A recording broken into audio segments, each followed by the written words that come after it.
Hello friend, आप सभी का स्वागत है आपकी यूट्यूब चैनल पे जिसका नाम है ओल्ड मैकेनिकल आईडी। और दोस्तों, मेरा नाम है अंकुर। दोस्तों, तो आज हम बात करने वाले हैं मिलिंग मशीन के ऊपर। जी हाँ दोस्तों, आपने कई सारे शाफ्ट ऐसे देखे होगी कि जो जिसमें गेयर जैसे कुछ खांचे हुए बनाए हुए होते हैं, वो सारे खांचे मिलिंग मशीन के ऊपर ज़्यादातर बनते हैं दोस्तों। तो आज हम उसी के बारे में सारी बात करने वाले हैं।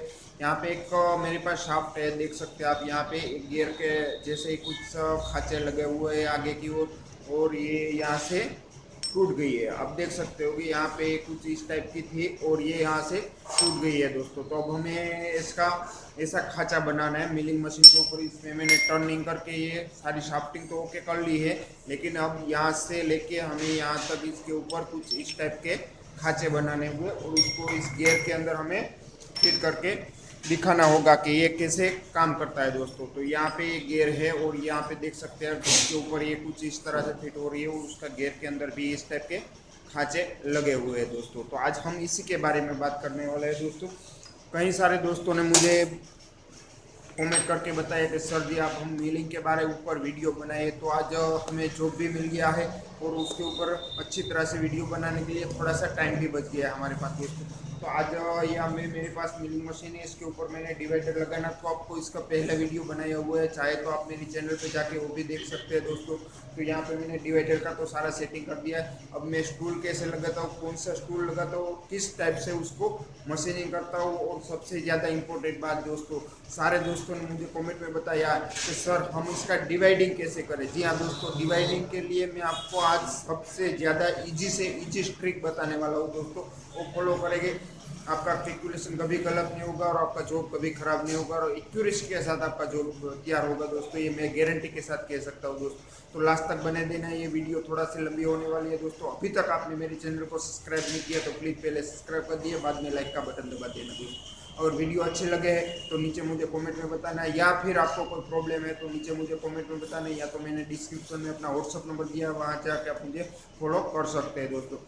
तो आइए मशीनिंग शुरू करते हैं, उसमें देखते हैं कौन कौन सी दिक्कतें आती है और कैसे हम इसको सॉल्यूशन लेके अच्छे से अच्छी तरह और जल्दी से अपना जॉब मशीनिंग करते हैं, उसके बारे में सारी जानकारी लेते हैं। तो आइए दोस्तों, शुरू करते हैं मशीनिंग।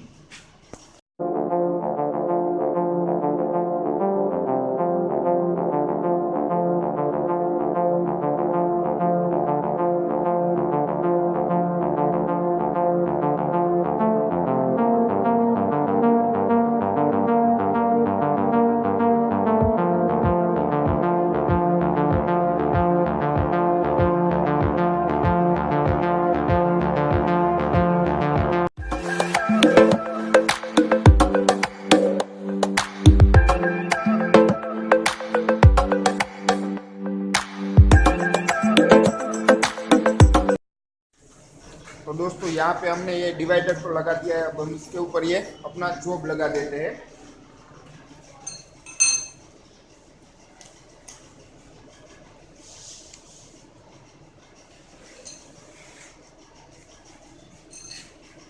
तो ये हमारा जॉब काफ़ी अच्छी तरह से यहाँ चक में फिट हो गया और सामने की ओर से हम यहाँ पे अपना सेंटर बेस में अच्छी तरह से फिक्स कर देते हैं ताकि हमारा जॉब में कोई परेशानी ना आए दोस्तों।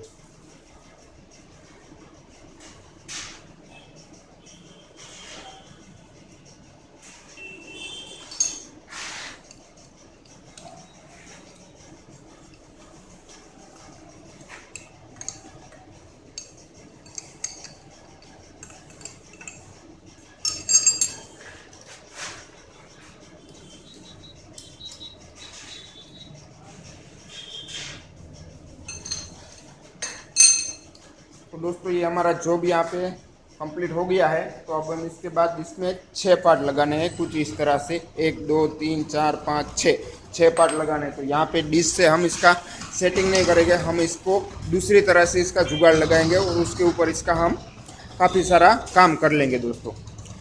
ठीक है दोस्तों।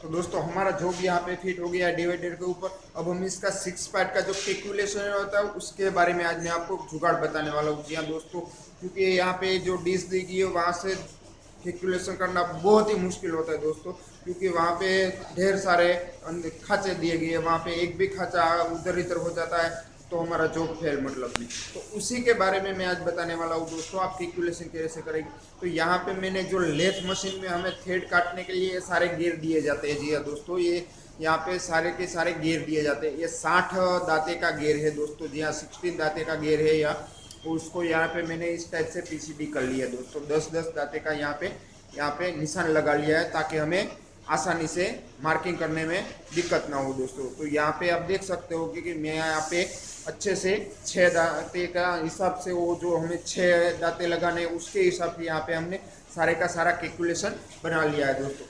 तो अब यहाँ पे डिवाइडर के ऊपर ये गियर को हम फिट करने वाले हैं दोस्तों। इससे पहले मैंने वीडियो बनाया था डिवाइडर के ऊपर पीछे का जो हमने एक हब बनाया था ये गियर लगाने के। आप चाहे तो मेरे चैनल पे जाके वो वीडियो पहले देख लीजिए, उसमें कुछ भी दिक्कत वाला नहीं है। कितनी सी छोटी सी पिन आपको बनानी होगी, वो पीछे लगा दीजिए, उसमें एक गियर लगा दीजिए, फिर आप अपनी मर्जी से मन चाहे तब कोई भी पीसीडी काट सकते हैं दोस्तों। तो आइए अब शुरू करते हैं मशीन के अंदर इसको कैसे फिट करते हैं दोस्तों। तो दोस्तों ये हमारा डिवाइडर का पीछे का हिस्सा है। यहाँ पे मैंने ये पिन आगे की बनाई हुई है और यहाँ पे एक बोल्ट अच्छे से रखा हुआ है दोस्तों।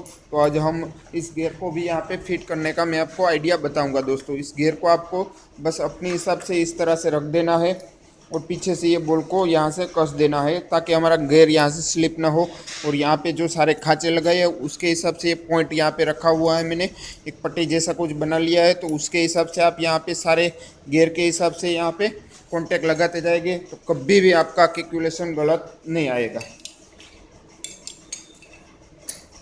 तो दोस्तों यहाँ पे हमने सारा कुछ लगा के यहाँ पे सेट कर दिया है। तो अब हम इस तरह से इस डिवाइडर को घुमाएंगे, तो साथ में एक गियर भी यहाँ पे आगे पीछे घूमेगा दोस्तों। तो यहाँ पे आप देख सकते होगे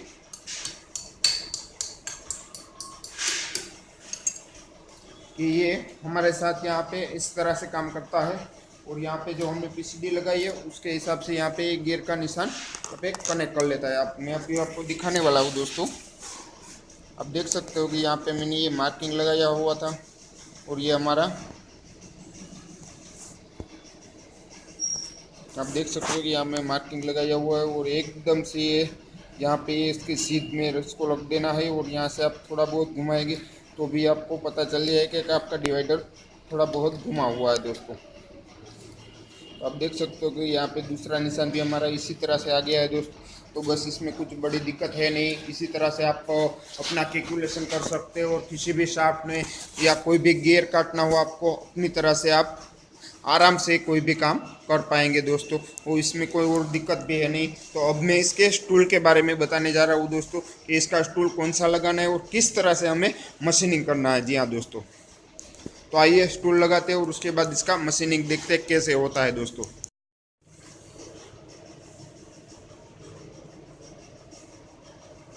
तो दोस्तों आप देख सकते हो कि यहाँ पे ये मेरे पास 8 mm वाली एनविल कटर बोलते हैं दोस्तों इसे। तो यहाँ से मैं कटी हुई एक बार टूट गई, तो यहाँ से मैंने थोड़ी सी इसे काट दी है। तो हमें इसे इस कोलेट में इसको इस तरह से रख के यहाँ पे हम लगा देंगे आराम से। ठीक है दोस्तों, यहाँ से हम इसको पहले फिट कर देंगे। आप देख सकते हो कि यहाँ पे इसे मैं कैसे यहाँ सही से फिट कर रहा हूँ दोस्तों।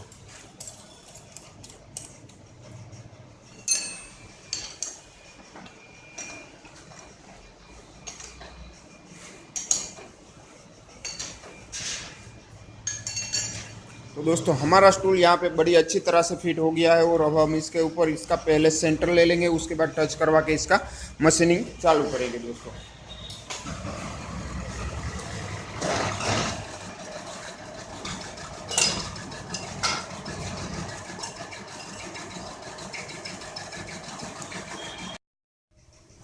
फ्रेंड, तो यहाँ पे हमने मिलिंग मशीन के ऊपर जो यहाँ पे हमारा जॉब चालू था गियर कटिंग के लिए, उसका हमने सारे का सारा सेटिंग कर लिया है। अब हम इसके बाद इसका मशीनिंग करेंगे। उसके लिए दोस्तों मैं अगला वीडियो बनाऊंगा, उसका पार्ट 2 नाम दे दूंगा या तो दूसरा वीडियो डाल दूंगा दोस्तों मशीनिंग के लिए। ये सारा सेटिंग तो आपको समझ में आ गया होगा। आई होप कि मेरी वीडियो आपको पसंद आई। अगर वीडियो पसंद आई है तो प्लीज़ एक लाइक तो बनता है। और दोस्तों नेक्स्ट वीडियो भी इसी जॉब के ऊपर मैं इसका मशीनिंग करके आपको दिखाने वाला हूँ दोस्तों, वो देखना मत भूलना। अगर आप मिलिंग मशीन के ऊपर गियर कटिंग करना चाहते हैं तो ये वीडियो आपके लिए बहुत ही हेल्पफुल है दोस्तों। तो प्लीज़ अब तक आपने मेरे चैनल को सब्सक्राइब नहीं किया तो प्लीज़ पहले सब्सक्राइब कर दे। मिलते हैं अगली वीडियो में दोस्तों, तब के लिए जय हिंद जय भारत। थैंक यू दोस्तों।